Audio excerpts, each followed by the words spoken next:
PPF দলৰ লগত বৰ্তমান BJP, UPPL, AGP দলৰ কোনো মিত্ৰতা নাই আৰু তেখেতে ইলেকশ্যন খেলিব নে নেখেলিব এইটো তেখেতৰ দলৰ সিদ্ধান্ত তাত মোৰ ক'ব লগা কি আছে কিন্তু এটা ভাল খবৰ আপোনালোকক দি দিওঁ গোসাইগাঁওবাসী ৰাইজক যে আজি প্ৰস্তাৱ আহিলে পাৰ্টিত মানে কাৰ্যকৰ্তাসকলৰ লগত বিশিষ্ট ৰাইজৰ লগত কথা পাতি যে গোসাইগাঁওক মডেল টাউন বনাব লাগে আৰু আজি মই ঘোষণা কৰিলোঁ যে অহা 3 বছৰৰ ভিতৰত গোসাইগাঁওক মডেল টাউন হিচাপে আমি গঢ়ি তুলিম।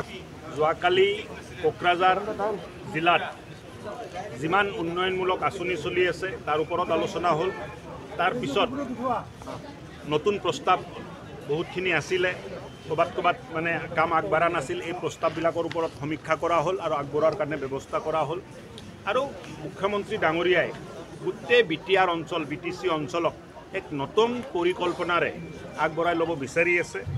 ইয়াত থকা প্ৰত্যেকজন মানুহক তেখেতে উন্নয়নৰ পথত কেনেকৈ আগবঢ়াই ল'ব পাৰি তাৰ পৰিকল্পনা কৰি আমাক ইয়ালৈ আগবঢ়াই দিলে আৰু আমি আহি গোটেই যোৱাকালি যিটো মিটিং হ'ল আজি গ্ৰাউণ্ডত আহিলোঁ। আজি additional chief secretary block office visit কৰিলে, চাৰ্কিল অফিচ ভিজিট কৰিলে।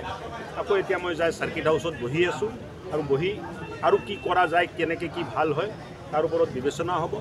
আৰু আজি 1 ঘণ্টাৰ সভা আছিলে UPPL দল, BJP দল, AGP দলৰ প্ৰমুখ কাৰ্যকৰ্তাৰ লগত আমি বৈঠকত মিলিত। এইবিলাক মানুহক টিভিত দেখুৱাব নালাগে, তেতিয়া গুৰুত্বটোৱে নাথাকিব। এইবিলাক মানুহ টিভিত আহিবৰ কাৰণে এইবিলাক কৰি থাকে। বাঙালীসকলে অলপ চেণ্টিমেণ্ট হৈছে, এইটো চেণ্টিমেণ্ট কোনো মানে মানুহে চেণ্টিমেণ্ট হ'ব নালাগে। এইবিলাক মানুহ কিবা আছে নেকি, কি কথা কয় কি নকয় নিজে গম নাপায়।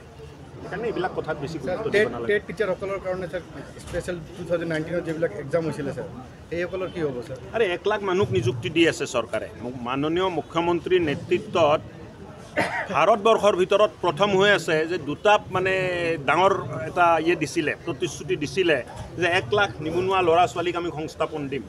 আৰু মন্ত্ৰী সভা পাতিয়ে প্ৰথম কেবিনেটত প্ৰথম সিদ্ধান্ত ল'লে যে 1 লাখ নিবনুৱাক চাকৰি দিয়াৰ কাৰণে কমিটি কৰি দিলে, নিযুক্তি প্ৰক্ৰিয়া আৰম্ভ হৈ গ'ল।